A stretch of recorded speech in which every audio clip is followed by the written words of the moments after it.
The other thing we want to look for in this process is where are they on resources? Right.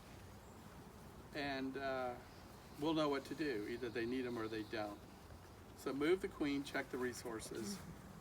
We could probably do everything we need to do in just 3 to 5 minutes or less.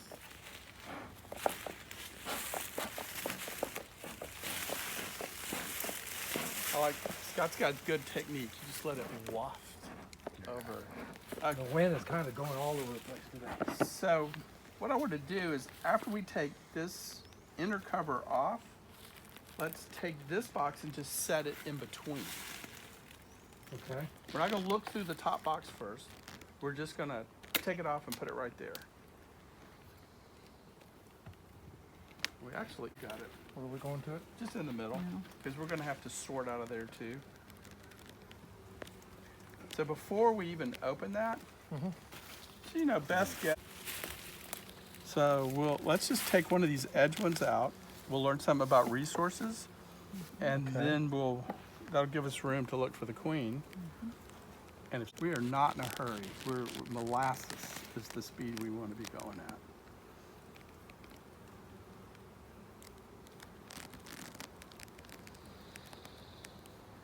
So what I would do with that is I would just, Hold on. You want to put it here? I may put the next one there, but Okay. they're good for now. So we got lots of drones, no queen, no resources, or very little. It's super light right now. But she could be anywhere. That's the thing, once you get a lot of bees in the hive, it becomes a lot harder to find the queen. Yep. Okay, I'm just gonna lift it from the middle. Okay, 1 second. Gotcha. Broke it. And this has already got brood on it, so she could be anywhere. I always look on that side, we don't see her. Nope. Does she have a tag? She Yep. does. Yeah, she does. You know, I didn't used to tag my bees, but now that I've gotten used to it, I could not live without that. Oh, no. So that's a lot heavier, and she's on this frame, Yep, there she is. Miss America. And so we got a lot of nurse bees Get in there and see her. and a lot of brood. Okay. We're gonna put these frames in the middle, and now we need 2 more frames like that. Okay. And the other thing, given the time of year it is like, do we see queen cells?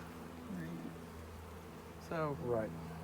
see how not in a hurry I am? Right. Yep. Very similar. And it's always a question that What's I have. this right there? That's a drone cell. See, it's like a bullet. Okay. So what's a queen cell gonna look like? Kind of like that, except more cuppy and probably at the bottom. I wouldn't be surprised. You always find some where they're just starting them and they don't have anything in them. They just do it like out of habit. I'll take another one of these out. The other thing this thing is going to need is a little pollen and a little resources. So we may not want to take this next frame because they need their bees too. Right. And this is, I don't know how to do this, but you don't want to overly disrupt the demographics. Because everything the bees do is based on the age ranges of the bees. They know how many young and old bees are in there. So the way I do it is just try and distribute. You know, I don't want to take all the brood that's all the same age. Say, look at all those drone cells down there. Right. And I'm just looking for any queen cells. I'm not seeing them. And that's all drones there. Yep, which is good. Now, we don't want this new queen. Well, she will try and fly far enough away to not mate with her brothers, but none of those are fertile anyway. So I don't see any queen cells. But I was specifically going from one for the outside that maybe didn't have as much brood, maybe a place she could lay. So this is it. This is all we want out of the bottom. So we're done with this part.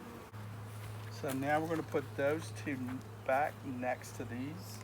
So these go back here. Notice we're leaving the brood nest all like in the center. Mm-hmm. And she's laid enough stuff that we didn't look real carefully for it, but they're eggs they can work with. Mm-hmm. I mean, this is a nice hive. This is going to make a nice queen. Okay. So now we want to, there's probably some food up here. Right. So now our next job is to give this little hive some food. I'm going to take some of these out.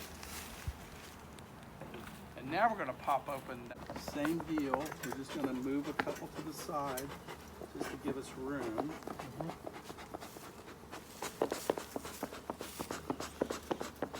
And they're drawn out comb.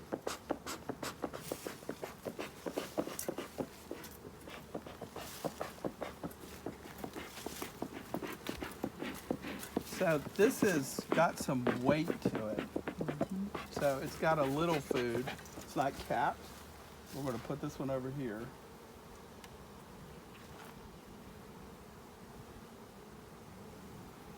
But here's one thing we've learned so far. There's not much food in this whole thing. Yeah. So unless we suddenly run into a boatload of capped honey, we might have to think about feeding. This has brood in it. Look, more brood. Yep. More brood. Okay, here's a frame of capped honey. And there's one more. So there's 2 frames of capped honey, and we're gonna put one in one hive, And keep the other one. and one in the other one, and I'm gonna give her maybe one of these frames of bees. Okay, so we're done with this hive. So now let's close this one up. Yep. However you want to do it. Put it in here, and we'll put the other 2 in, and then we'll put this back on that, Right. and voila, we're done. Right before it rains. Yeah. Voila. Get this out of here. Okay, so you're gonna put this on that. So this is a smaller hive, but it's got a lot of brood. It's gonna be fine. We gave it some food. Most of the bees are here, but they've got to do all this work. It takes a lot of energy to make new queens. Inner cover back on.